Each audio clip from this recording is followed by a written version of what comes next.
जीवन के संघर्षों पर क्या सीख है? श्री कृष्ण की शिक्षा के मामले में क्या सबक ले सकते हैं? किस तरह खुद को भविष्य के लिए तैयार करना चाहिए? मन की शांति कितनी जरूरी है? अगर गौर करें तो हम पाएंगे कि भगवान श्री कृष्ण का पूरा जीवन मैनेजमेंट की प्रयोगशाला जैसा है। कुरुक्षेत्र में दो सेनाओं के बीच खड़े होकर भारी तनाव के समय उन्होंने अर्जुन को जो ज्ञान दिया वह दुनिया में श्रेष्ठतम है। गीता का जन्म हुआ युद्ध के मैदान में दो सेनाओं के बीच। जीवन की श्रेष्ठतम बातें भारी तनाव और दबाव में ही बाहर निकलती हैं।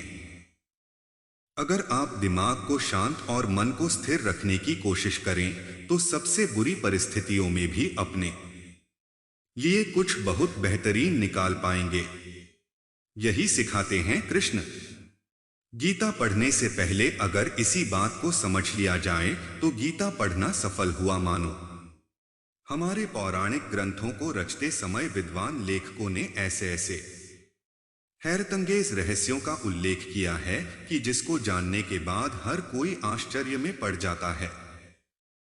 तब सभी के मन में कौतूहल जन्म ले लेता है और हृदय में यही सवाल उठ खड़ा होता है कि क्या ऐसा भी हो सकता है। कहते हैं कि जब गोस्वामी तुलसीदास जी अपना रामचरितमानस ग्रंथ लिखते लिखते अरण्य कांड पर पहुंच गए थे, तब वह अरण्य कांड में सीता हरण वाले प्रसंग में पहुंचकर बड़े गंभीर सोच में पड़ गए। क्योंकि एक तरफ तो उन्हें अपना ग्रंथ पूरा करना था और दूसरी तरफ माता सीता की पवित्रता को गंगा की तरह निर्मल बनाए रखना था। अब वे अजीबोगरीब अनेक प्रकार के विचारों के जाल में उलझ गए।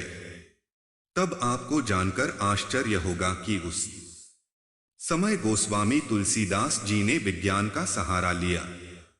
कहते हैं कि उन्होंने विज्ञान से जुड़ी हुई तमाम पुस्तकों के पन्नों को पलट डाला। मानस मर्मज्ञ काव्यानंदन कहती हैं कि उन्होंने विज्ञान का विस्तार से अध्ययन ही नहीं किया बल्कि एक अनोखा शोध कार्य भी कर डाला। कहते हैं कि जिस रहस्य के बारे में लक्ष्मण जी को भी पता नहीं था, गोस्वामी तुलसीदास जी ने अपने रामचरितमानस में विज्ञान के उस अनूठे रहस्य का सहारा लिया। निश्चय रूप से अरण्य कांड पढ़ते समय आपने यह दोहा अवश्य पढ़ा होगा कि दरअसल गोस्वामी तुलसीदास जी इन दोनों पंक्तियों में रामचरितमानस के गूढ़ रहस्य को उजागर करना चाहते हैं। कहते हैं कि लक्ष्मण जी को भी उस रहस्य के बारे में जानकारी नहीं थी जिस रहस्य की गाथा पहले ही विधाता लिख चुके थे। पुराणों में वर्णित है कि रामचरितमानस के अरण्य कांड में लंकापति रावण जब सीता जी का हरण करने आया तो उसकी यह पहली गलती नहीं थी बल्कि गोस्वामी तुलसीदास जी के अनुसार यह उसका दूसरा दुस्साहस था। उसकी इस दूसरी गलती के लिए गोस्वामी तुलसीदास जी लंकापति रावण की इस दुष्ट सोच से छल पूर्वक निपटना चाहते थे, क्योंकि कहा जाता है कि इसी रावण ने एक बार ब्रह्मा ऋषि कुशध्वज की विद्वान पुत्री देवी वेदवती का भी शील भंग करने का प्रयास किया था एवं उनके केशों को पकड़कर घसीटा था। तब अपने अपमान से क्रोधित एवं दुखी होकर देवी वेदवती ने योग विद्या द्वारा स्वयं को अग्नि में समर्पित कर दिया था। कहते हैं कि स्वयं को अग्नि में समर्पित करते करते वेदवती ने संकल्प ले लिया था कि वह एक न एक दिन इस दुष्ट रावण से उसके इस दुस्साहस का प्रतिशोध अवश्य लेगी। कहते हैं कि अपना मानव जीवन त्याग देने के पश्चात भी वेदवती जीवात्मा के रूप में अग्निदेव की शरण में रही और लंकापति रावण से अपने पति भगवान विष्णु वेदवती ने भगवान विष्णु को पति रूप में पाने के लिए तप किया था एवं वे उन्हें मन ही मन अपना पति मान चुकी थी द्वारा प्रतिशोध लेने के बाद ही मुक्ति प्राप्त की। लंकापति रावण जिस सीता जी को हरण करके ले गया वे सीता होकर उनका क्लोन था। गोस्वामी तुलसीदास जी के अनुसार अब वह समय आ चुका था जब रावण के बल को छल पूर्वक निपटा जाए। तब 14 वर्ष के वनवास के दौरान पंचवटी में सीता हरण के पूर्व अग्निदेव से प्रार्थना की गई वह लंकापति रावण को दंड देने के लिए सहायता करें। दरअसल अग्निदेव के पास अभी तक ब्रह्मा ऋषि कुशध्वज की पुत्री वेदवती की जीवात्मा समाहित थी। उस समय यह योजना बनाई गई कि ब्रह्मा ऋषि कुशध्वज की पुत्री वेदवती की जीवात्मा को किसी तरह सीता जी के क्लोन में प्रविष्ट करा दिया जाए और असली सीता जी को कहीं छिपा दिया जाए, ताकि सीता जी 14 वर्ष के वनवास में सुरक्षित रह सकें और वनवास के पश्चात श्री राम के पास सकुशल पहुंचाया जा सके।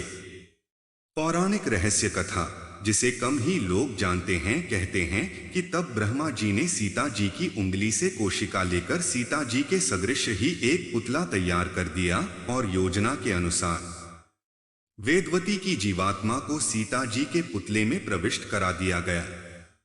इस प्रकार जब वन में पंचवटी कुटिया में श्री राम और श्री लक्ष्मण जी के जाने के बाद जो नारी अकेली आश्रम में रह गईं, वह सीता जी न होकर उनकी क्लोन थी, क्योंकि असली सीता जी तो अग्निदेव के शरण में पहुंच गई थी। फिर विधाता को वेदवती द्वारा रावण से प्रतिशोध लेने के प्रण को पूरा जो कराना था, इसलिए उन्होंने रावण द्वारा सीता जी नहीं बल्कि उनके पुतले में स्थापित वेदवती की जीवात्मा का हरण करा दिया।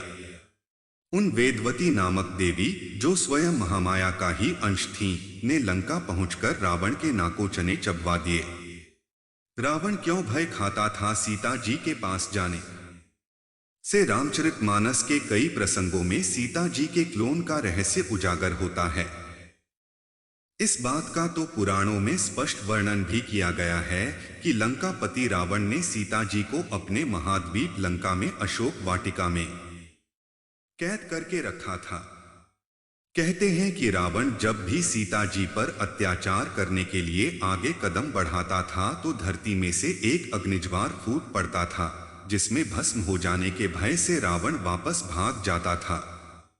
सीता जी के आस पास अग्नि का पहरा होने का एक कारण यह भी बताया जाता है कि सीता जी के क्लोन में रहने वाली देवी वेदवती की जीवात्मा के साथ सदैव अग्निदेव रहते थे, क्योंकि ब्रह्मा ऋषि की पुत्री वेदवती मृत्यु के पश्चात जीवात्मा रूप में उन्हीं अग्निदेव में समाहित थीं।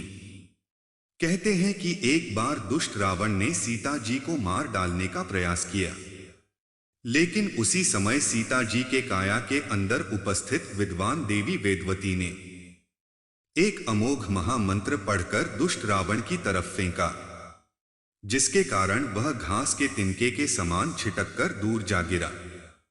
इसीलिए सीता जी लक्ष्मण जी या हनुमान जी के साथ नहीं आई। रामचरितमानस में कई बार ऐसा प्रसंग आया कि जब सीता जी पवन सुत हनुमान जी अथवा लक्ष्मण जी के साथ लंका से वापस श्री राम जी के पास वापस आ सकती थीं, लेकिन उन्होंने ऐसा नहीं किया, क्योंकि उस समय वेदवती की जीवात्मा एक निश्चित समय के लिए सीता जी की परछाई में विलीन थी। यदि वह उस समय के पूर्व वापस श्री राम जी के पास आ भी जाती तो भी देवी वेदवती सीता जी के शरीर से न निकल पाती। फिर देवी वेदवती को अपने प्रतिशोध स्वरूप रावण का वध जो करवाना था, रावण का समूल नाश ही उनके प्रतिशोध का मुख्य उद्देश्य था। इसलिए जब तक लंका का सर्वनाश न हो जाए तब तक वह वापस श्री राम के पास कैसे जा सकती थी। देवी वेदवती में तमाम वेदों का ज्ञान व शक्ति थी।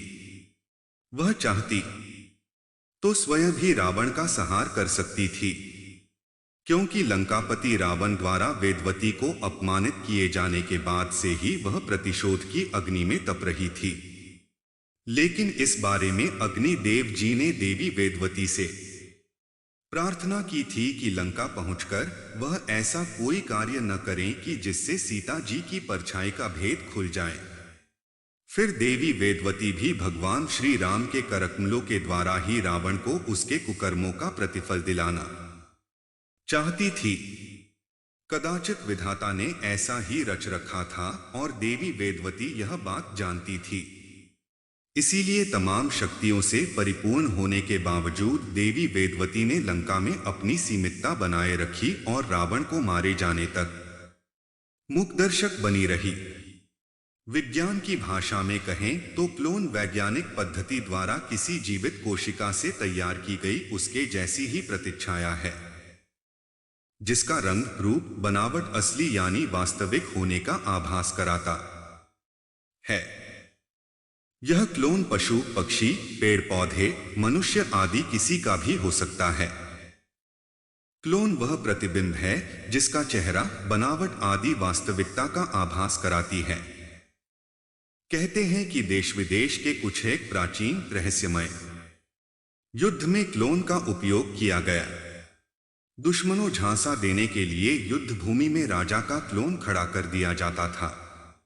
दुश्मन की सेना उस क्लोन को असली राजा समझकर उलझी रहती थी। तब तक राजा को अपनी की सेना को सुदृढ़ करने का समय मिल जाता था और वह पुनः संगठित होकर दुश्मन पर पूरी ताकत के साथ हमला बोल देता था और विजय हासिल कर लेता था।